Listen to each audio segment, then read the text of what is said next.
E a pergunta que a gente faz é essa: como que nós podemos ajudá-los? Nós estamos recebendo hoje aqui no programa o Abdul Basset Jarur, que está muito feliz porque ele conseguiu trazer a mãe e uma das irmãs, e também a Maria Laura Canineu, que é diretora do Women Rights Watch do Brasil, que é uma ONG. Boa tarde. Boa tarde. Pode ficar sentado. Obrigada por ter vindo. Obrigada, Maria Laura. Abdul, você conhece a história dele com certeza, né, Maria Laura? Bom, aliás, você conhece muitas histórias. Com que intenção vocês criaram? Bom, vocês criaram esse instituto, essa ONG, para ajudar os refugiados que chegam de todas as partes do mundo. Mas da onde mais eles chegam? Olha, a Human Rights Watch é uma organização que existe há 40 anos e é uma das maiores organizações internacionais de defesa e proteção dos direitos humanos. Nós temos, obviamente, preocupações com vários assuntos, mas criança e adolescente, violência contra a mulher.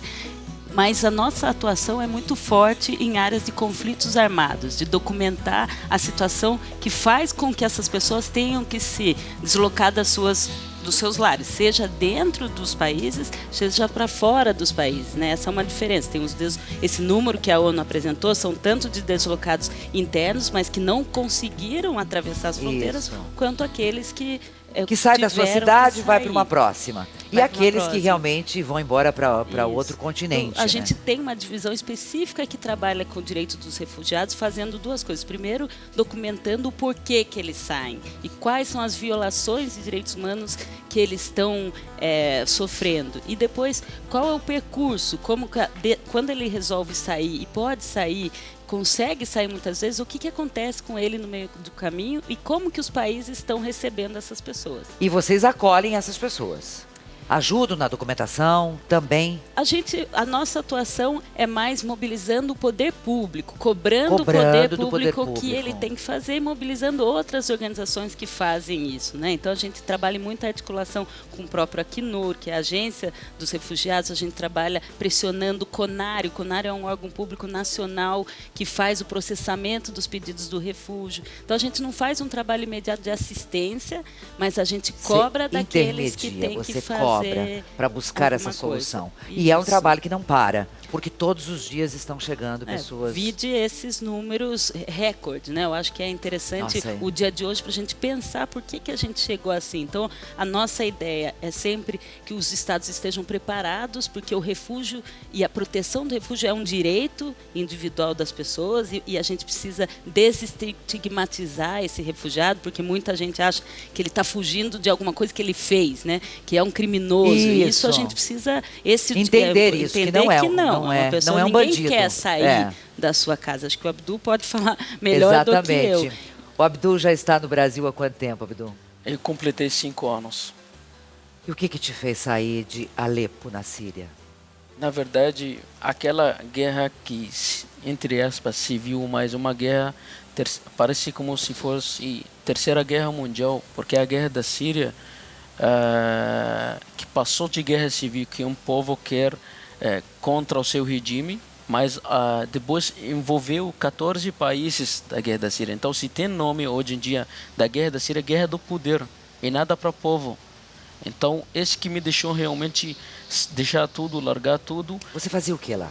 Eu, na verdade, estudava lá e também tinha um comércio de produtos eletrônicos também. E ajudava a minha família de uma empresa de construir prédios e vender casas à locação. Certo. Sua família é grande? Minha família é grande. Tenho comigo 7 irmãos, 2 homens, eu sou, e mais um irmão, e 5 mulheres.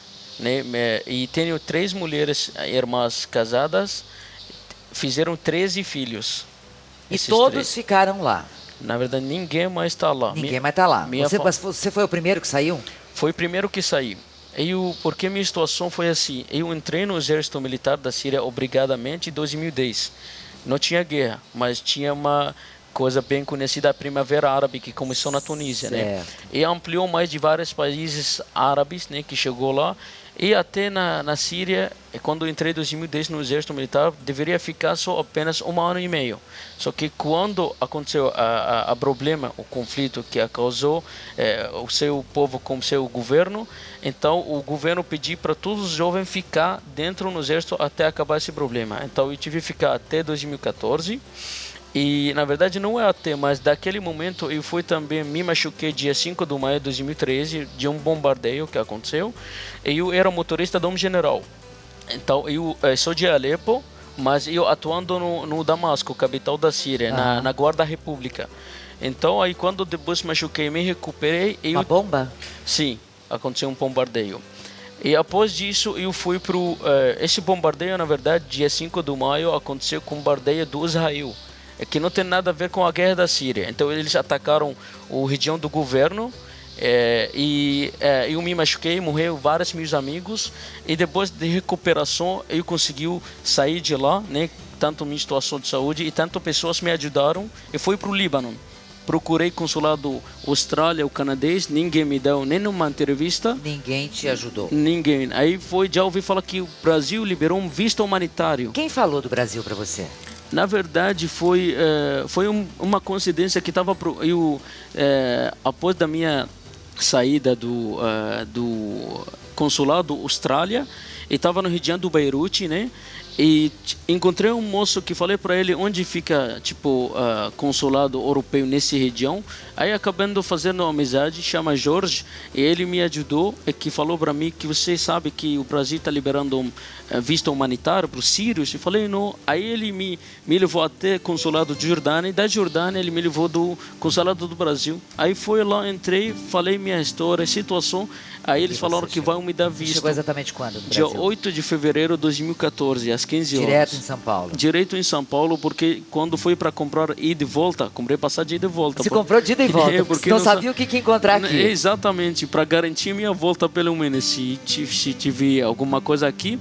Daí o cara falou para mim, que vende o ticket, ele falou, melhor você ir no São Paulo, cidade financeira do país, e tem comunidade árabe bem viva, muito grande, aí vem muito aqui. Forte. Mas você chegou, aí é que tá, a história dele, né, Maria Laura, é a história de quase que todos. Porque chegam em um país que não dominam a língua, não conhecem absolutamente ninguém, né, e muitos perambulam pelas ruas. É interessante, porque como ele, existem 26 milhões, quase 26 milhões de pessoas. Não é 2, 3, 5, são das milhões. mais diversas situações de crise humanitária, conflitos armados. Como a gente disse, a pessoa não quer sair, a pessoa é obrigada a sair, ela não pode, o que justifica o legítimo e fundado temor de perseguição, seja por raça, seja por cor, seja por opinião política, seja por orientação sexual. Isso. Muitas vezes, cada vez mais se discute isso. E eu acho que, na sua pergunta, o que é importante destacar é que quando o Estado se obriga internacionalmente, né, e a comunidade internacional se obrigou a partir da Convenção de Refugiados, que é bastante antiga, a acolher essas pessoas que vêm dessa situação, mas não só acolher não significa só abrir as portas, significa você também dar condições para as pessoas. Que ela comece a desenvolver uma vida aqui. Você já esteve nessas regiões? Eu estive na Grécia, onde existem onde muitas pessoas da Síria, do norte da África chegam, né, nas ilhas gregas e eu já estive no Líbano também, que é um dos países, um pequeno, com uma população de refugiados que é uma das maiores ainda no mundo, né? Então acho que isso é muito interessante. O Brasil está longe dessas situações. Então hoje a gente enfrenta o fluxo enorme de venezuelanos, né? Mas nem se compara. Hoje o mais são os venezuelanos. Na região, olha, desde 2014, quase 4 milhões de venezuelanos já saíram do país. Muito mais do que a metade ficaram na região da América Latina. Então, a Colômbia, por exemplo, tem mais de 1 milhão de venezuelanos. O Brasil não tem esse tanto. As pessoas, às vezes, né, reclamam porque não entendem que, logicamente, até pela língua, muitos venezuelanos acabam indo para os países de língua espanhola. Então, o Peru, por exemplo, que tem uma população muito menor do que o Brasil, tem quase tem pelo menos 4 vezes mais venezuelanos que o próprio Brasil. Então, o Brasil é um país que ainda tem condições de acolher e de tratar de forma digna e dar oportunidades para essas pessoas. E trabalho em várias áreas, né? Aqui eu tenho uma pessoa que hoje trabalha, a Clara. Ela fala que se chama Clara. Ela veio da Venezuela e ela fala que trabalha hoje como faxineira e está muito feliz e agradece ao Brasil pela acolhida, agradece ao Brasil por ser a sua nova casa a partir de hoje e que hoje ela tem o que colocar à mesa, com o que alimentar os seus filhos. E até ela diz assim: obrigada por vocês falarem desse tema que é tão delicado, é verdade, mas que a gente precisa falar, porque a gente não está falando de uma coisa, de um objeto, a gente está falando de seres humanos iguais a nós. Você, quando chegou aqui, sozinho, desembarcou no aeroporto, me conta, o que você fez na sequência? Você foi para onde? Você tinha alguém, um nome, um endereço? Na verdade, foi assim, que eu tive sorte, aquele moço que conheci no Beirute, né, que ele chama Jorge, ele me falou de uma pessoa que ele mora no São Paulo, Brasil, ele é libanês. Quando eu cheguei, eu procurei esse libanês e realmente, como a sua esposa de origem egípcia, também eles me acolheram. do primeiro. Você ficou na casa dele? Do primeiro mês, mas após disso, né, após disso eu saí de lá. E foi realmente consegui alugar uma casa no Santo Amaro, Avenida Atlântica, né? E foi um momento realmente eu me senti perdido nesse país gigante, porque alguém me falou aqui tem que se virar. Então aquela palavra eu pensei que eu sou refugiado ou sou aquela palavra que bem conhece daqui gringo. Então esse que não me perdi, porque pensei que ter um tipo de acolhimento na mão especial para os refugiados, como considerado da guerra da Síria, já bem famosa situação. Você teve vontade de voltar logo que você chegou aqui? Na verdade, no começo eu desisti, porque eu vi a questão tá difícil para mim de comunicação, né, português, minha língua nativa árabe, e vi a situação, vários refugiados de várias nacionalidades, né, desse refluxo migratório, que procurei a Caritas, a organização da Igreja Católica que acolhe refugiados, e vi tão difícil para um sírio ou um africano ou o que seja, que ele achar um trabalho ou moradia legal sobre a situação dele. Então vi que o Brasil abre porta, mas realmente fecha a janela, porque é difícil de eu entrar, aí depois tem que se virar. É que me parece assim, ninguém está preparado, né? Nenhum país está preparado para receber um grande fluxo de pessoas, né, que precisam ser colocadas, precisam sobreviver.